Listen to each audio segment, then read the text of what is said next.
Matthew Shepard was a young man brimming with life. Known for his kind heart and gentle soul, he was born in Casper, Wyoming. Tragically, his life was cut short, ending on a cold night in Laramie, a town now etched in memory by his absence. Matthew was more than a headline. He was a son, a friend, a dreamer. His story serves as a chilling reminder of the darkness that can lurk beneath the surface. Growing up, Matthew had a thirst for knowledge and a passion for making the world a better place. He was a bright spark, eager to learn and experience all that life had to offer. His infectious laughter and genuine empathy drew people to him. He dreamed of a career in politics, hoping to one day make a difference on a grander scale. He believed in the power of dialogue and understanding. Matthew's gentle nature made him a target for cruelty. He was different, and in the eyes of some, that made him vulnerable. He was unapologetically himself, embracing his individuality in a world that often demanded conformity. His story is a stark reminder of the consequences of intolerance and the urgent need for acceptance.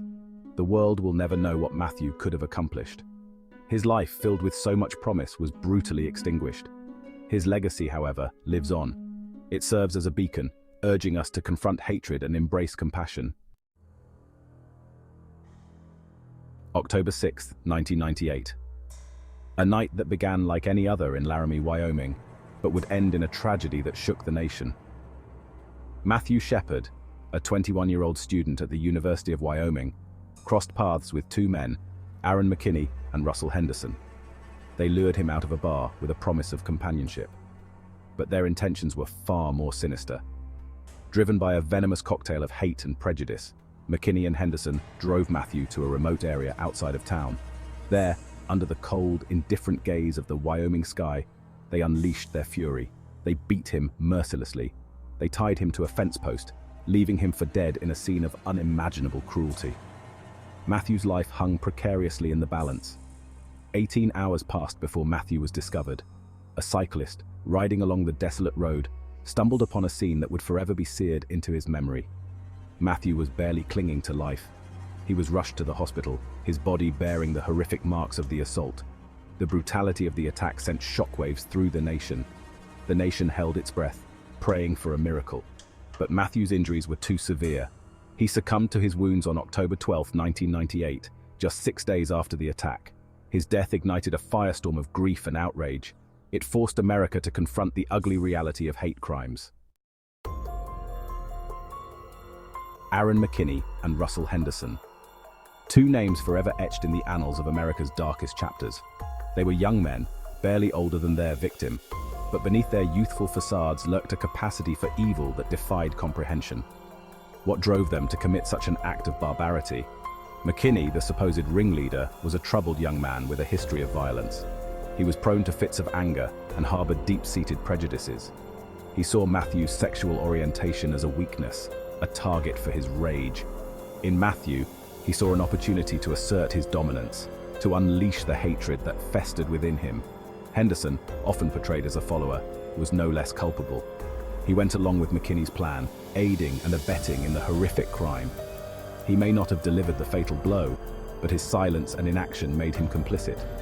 He allowed his fear of McKinney to outweigh his conscience, sealing Matthew's fate. Their motives, shrouded in a toxic mix of homophobia and rage, offered little solace. They robbed the world of a bright, compassionate soul. They left behind a trail of devastation that extended far beyond the borders of Laramie, Wyoming.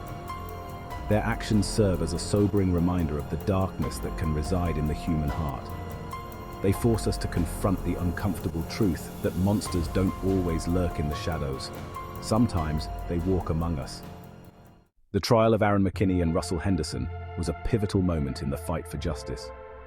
As the courtroom filled with an air of anticipation, the world watched closely. Both men were brought before the court, their faces a stark contrast to the vibrant life they had extinguished. The prosecution laid out a chilling narrative of premeditated violence, presenting evidence that painted a harrowing picture of that fateful night. Witnesses recounted the brutality with a mix of horror and sorrow, their words heavy with the weight of loss. The defense attempted to sway the jury with claims of intoxication and diminished capacity, but the gravity of their actions was undeniable. Matthew's parents, Judy and Dennis Shepard, sat through the proceedings with quiet dignity. Their presence was a testament to the strength of a family shattered but unbroken. In a powerful moment, Judy Shepard delivered a heart-wrenching testimony, speaking not just as a mother, but as an advocate for change. Her words resonated deeply, a call for justice and compassion.